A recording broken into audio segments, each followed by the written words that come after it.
প্রিয় দর্শক, আজকে আমরা বানিয়েছি বাসায় বেলের শরবত। বেলকে ইংরেজিতে বলা হয় উড অ্যাপেল। তো বেলের বেশ কিছু উপকারিতা রয়েছে।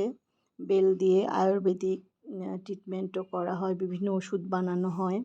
বেল শরীরকে ঠান্ডা রাখে, আবার ডায়াবেটিক্স নিয়ন্ত্রণেও বেশ সহায়তা করে, হজম শক্তি বাড়ায়, ইমিউনিটি সিস্টেম বাড়ায়। তো চলেন আমরা বেলটাকে ফ্রিজে উঠিয়ে রেখেছিলাম, ডিপে রেখে দিই আমি সব সময়।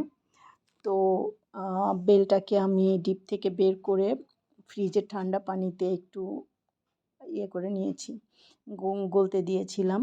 তারপরে হাতে এটাকে ম্যাশ করে তারপরে যে একটা স্টিলের স্ট্রেনার দিয়ে আমি ছেঁকে নিচ্ছি।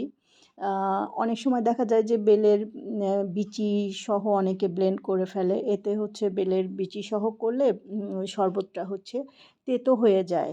আর এটা হচ্ছে সবচেয়ে সহজ, যে হাত দিয়ে ম্যাশ করে তারপরে ছাকনা দিয়ে ছেঁকে ফেললেই দেখা যায় যে খুব সহজে শরবতটা করা যায়। আর বেলের শরবতে দেখা যায় যে সারা দিনের যে ক্লান্তিটা থাকে সেই ক্লান্তিও দূর করে দিতে পারে। বেলে আছে অনেক পুষ্টিকর পদার্থ, calcium, vitamin, protein, phosphorus, iron, fibre. বেল কিন্তু আপনার ত্বক এবং চুলের জন্য বেশ উপকারী। তো এইভাবে আমরা 2টা গ্লাসে শরবতটা ছেঁকে নিব। যেহেতু আমরা 2 জনই খাবো, এই জন্য আমাদের 2 জনের জন্য 2 গ্লাস করে নিচ্ছি। আসলে গরমের সময় ঠান্ডা জাতীয় জিনিসগুলো খুব ভালো লাগে, আর লিকুইড জিনিসগুলো খাওয়া উচিত। শরীর থেকে যে ঘামটা বের হয়ে যায় তার জন্য বেশ কাজে দেয়। আর এই শরবতটা ছাকার পরে এতে আপনি চিনি মিক্সড করে নেবেন, যারা চিনি খান। সাথে চাইলে একটু লেবুও মিক্সড করতে পারেন। আর আমি যেহেতু একদম ঠান্ডা পানি দিয়েই শুধু করেছি, তাই আমি আইস কিউব এখন দিচ্ছি না। আপনারা চাইলে এটাতে আইস কিউবও দিয়ে নিতে পারেন।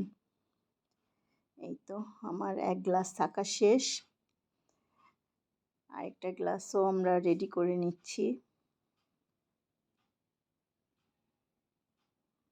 যেহেতু সারাদিন পরে অফিস থেকে আপনাদের ভাইয়া আসার পরে ভাবলাম যে এরকম ঠান্ডা শরবতটা হলে বেশ ভালোই লাগে।